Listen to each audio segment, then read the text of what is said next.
ஆன்மீக நண்பர்களுக்கு வணக்கம்.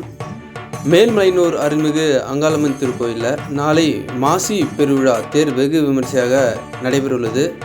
இந்த மாசி பெருவிழாவின் முக்கிய விழாவான 7ஆம் நாள் இந்த தேர் திருவிழா நடைபெறும். இந்த தேரானது ஆண்டுதோறும் புதிதாக தான் செய்வாங்க. இந்த புளியாமரம், காட்டுவாமரம் மற்றும் புங்க மரங்களை கொண்டு ஆண்டுதோறும் புதிதாக இந்த செய்யக்கூடிய தேரை பல்லாயிரக்கணக்கான பக்தர்கள் வடம் பிடித்து இழுக்க உள்ளனர்.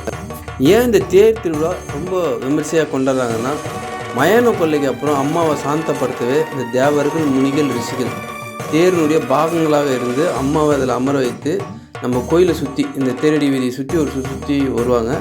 அப்போ அம்மா ரொம்ப சாந்தமாக இருப்பாள். அப்போ நம்ம என்ன கேட்டாலும் ஓம் சக்தி அங்காளம்மா தாயே நீ இதை கொடுன்னா அதை அப்படியே கொடுத்துருவா. அதனால தான் ஆண்டுதோறும் இந்த தேர் அப்போ ஏராளமான விவசாயிகள் கூட பார்த்திங்கன்னா விளைபொருட்களை தேர் மீது வீசுவாங்க. அதேமாரி கோரிக்கை வைக்கிறவங்களும் கோரிக்கை வைப்பாங்க. அவங்க நிறைவேறதோ கொண்டு திருப்பி போட்டு விடுவாங்க. அந்த தேர் ஓடும்போது சூறை விடுவாங்க.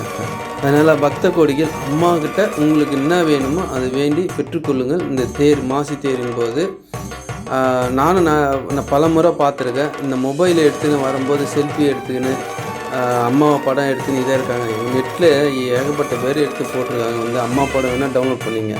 நீங்கள் அம்மாவோடைய தேரோ அம்மா தேரில் அமர்ந்து வரும்போது உங்களுக்கு என்ன தேவையோ அதை அம்மாவிட்ட மனமுருக வேண்டுதலை வைங்க.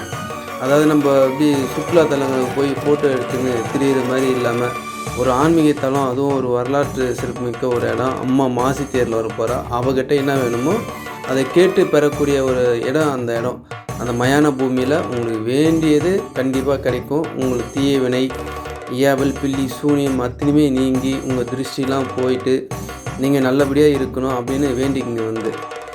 வாழ்க்கையில் முன்னேற மென்மேலும் மலர அருள்மிகு அங்காள பரமேஸ்வரி உங்களுக்கு அருள் புரியட்டும். மீண்டும் ஒரு ஆன்மீக பதிவில் சந்திப்போம். நன்றி, வணக்கம்.